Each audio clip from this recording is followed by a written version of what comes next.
You can call me what? Fade Money. Hey, that you are a billionaire. Yeah, I'm a billionaire. I'm a billionaire.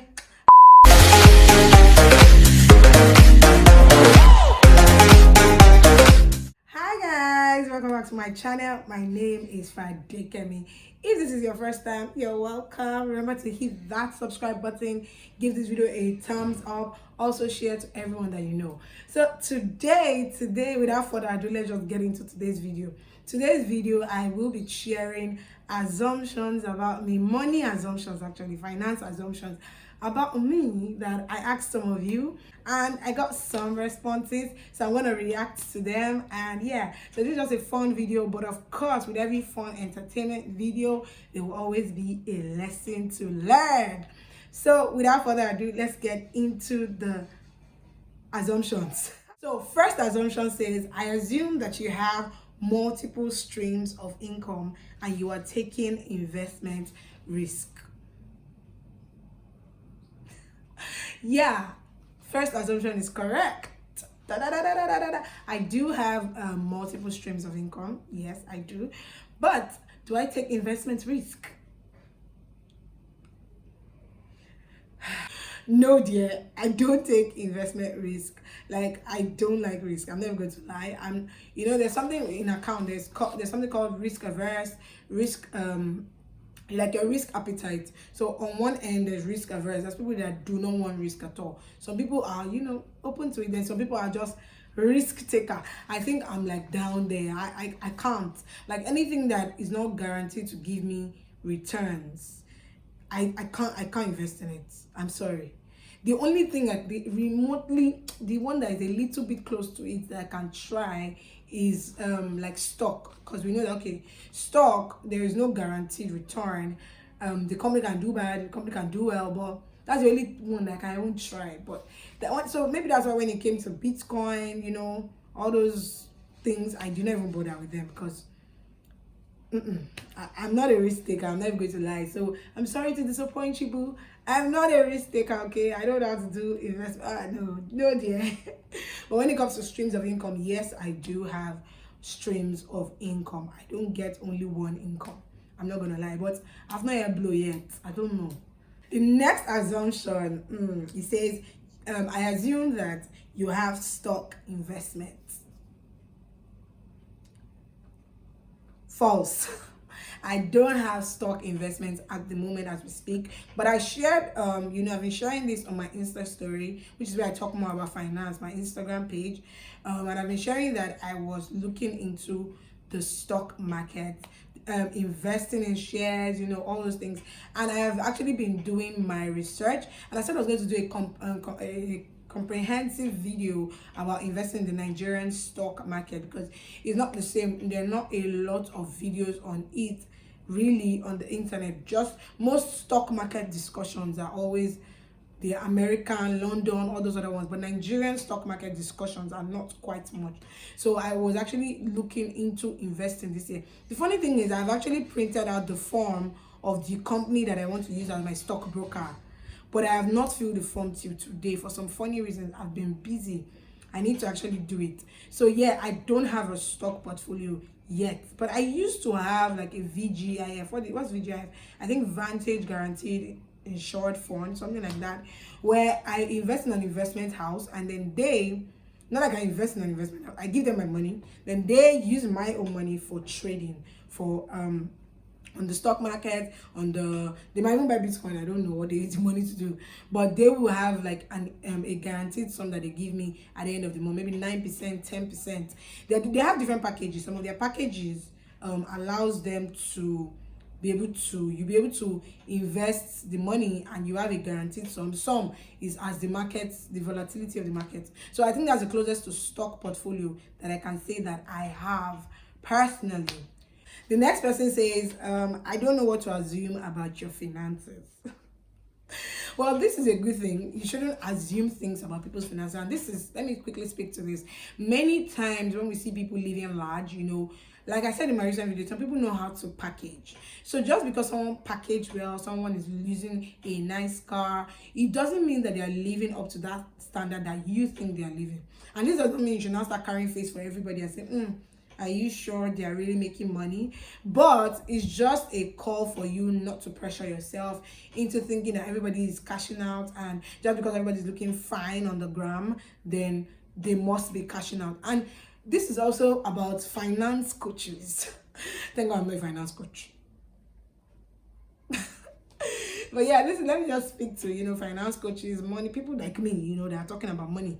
It doesn't always necessarily mean that they they have it all figured out. Okay, some of them don't deceive yourself. So yeah, it's actually a good thing not to assume things about people's finances, except like maybe you've seen nuances. And for the people that assume that, I assume that they assumed that because of maybe statements that I've made, things that I've said, right? So yeah, but it's a very good advice is that I'll give you. Don't assume anything about anybody's finances. And you see people posting their cars, their everything online, but some of them, they're borrowing it.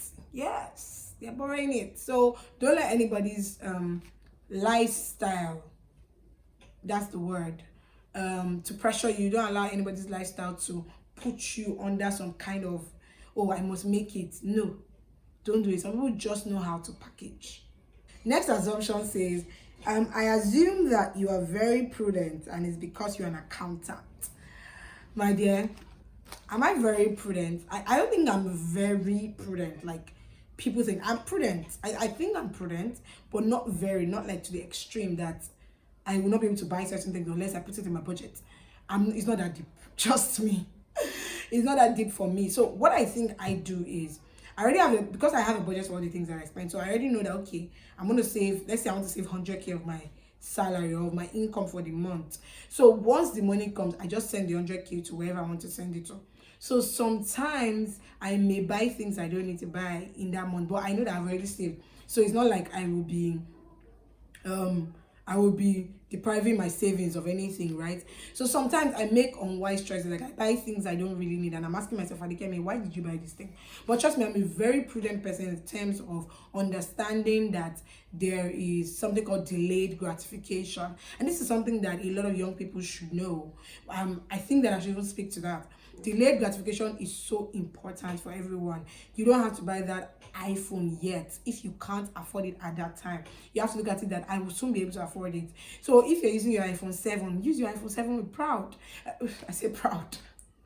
Use your iPhone 7 with pride, enjoy it in the moment and know that, okay, I'm saving up for something. I know that this is what I want to use my money to do, and so on, so on. So you delay that gratification, that instant gratification that you feel, that you want to feel now, so that you can pressure up other people, or so that you can feel good about, yourself. You can delay it for, a future date when you will now be able to afford it for real, right? So yeah, I would say that I understand the place of delayed gratification so much in my own life. I don't try so hard to get things when I can't. I always tell my husband, this is something I tell my husband, like maybe I want to buy a car now. I will not say that, okay, because I want to buy a car, I will not be eating in the house because I want to buy a car. It doesn't make sense to me personally, because I'm like, yo, what is the car? Car is not an asset for someone that is doing it as a personal thing. It's not an asset for a business. They might say it's an asset, but for personal use, it's not an asset. So it's something that will be taking my money because there will be outflow. The definition of asset and liability, according to IFRS, is, I think it says that asset is a resource held by an entity that leads to inflow, right? While liability is an obligation that leads to outflow. So while the car might not really be an obligation because you've paid for it, but it leads to outflow because you'll be buying fuel, you'll be servicing it, it can just break down one day on the road, and I did not eat in my house. Does that make sense? So I'd rather not strain myself just because I want to look good before other people. No, I'm going to save up as at the time that is necessary. Or you can loan. I'm not saying you should not borrow money to even buy your car, but let's be at the expense of you not be able to pay your rent, or not being able to eat, or not being able. this thing is very dicey, Sha. I think that in some situations you might actually strain yourself to afford some things. I agree with that, but not in some situations that are not totally necessary. I think it's about priorities. Write down your priorities and know what is topmost for you and what is not. So that's what I'll say about that. But am I prudent? I'm a prudent person. Actually, because I'm an accountant, my husband says that I'm an accountant to my bone because, I started from commercial class. I just studied accounting, did ICANN, I've been an accountant. So I get that some people may feel like, accountant. But you can't blame me. And I don't think that, and this is the thing, I don't really think that because you study accounting, you would be more prudent. Actually, most accountants are actually the most unprudent a word, but the most less prudent people in the world. Is actually true because I've seen accountants who are lavish spenders and they're accountants. So I don't think they teach us in accounting to be stingy or to keep your money personally. No, they just teach you cost-effective ways. They teach you things that make you think like, okay, why spend this money? I have to be cost effective and all that. Is this money bringing me back money? All those kind of things. But they don't really teach you how to save money in school. They don't really teach you personal finance in universities. Even if you do ICANN, even if you do CFA, they won't teach you personal finance. They're teaching you how to maintain organization finance for them, but they don't teach you how to maintain your own finances. And that's why there are a lot of accountants. You see a lot of all these finance coaches who started, most of them, their story is always that when they started, they were like reckless, lavish spenders, and that was what led them into finance coaching and all of that. So I don't think that being an accountant necessarily is what makes you, decide to take your personal finance really seriously. Because I've met a lot of them that are not, they are lavish spenders. Next assumption says that I assume that you are a billionaire. Yeah, I'm a billionaire. I'm a billionaire. I'm a I'm a billionaire. You can call me what? Fade money. Hey, I'm a billionaire. Okay, you assume that I'm a billionaire. That's interesting. That's very interesting. I know this person just pulling my leg because I know the person that sent this one. You're not serious. You're whining me. Don't worry. I'll soon be a billionaire. It will shock you. Yeah, it will shock you. Amen. No, I will be a billionaire very soon in Jesus' name. I mean, what does it take to be a billionaire? A few millions and I'm a billionaire. What's there? There's nothing God cannot do. What God cannot do does not exist. Yeah. Next assumption says that I assume that you think that Mr. A spends too much. This is not even an argument in my house. Mr. A knows that he spends too much. But we must create a balance to it. Sometimes in like couple arrangements, usually the partner who is not a lavish spender feels that the other person is spending too much. So the other person might not necessarily be spending too much, but in their own eyes, the person is spending too much.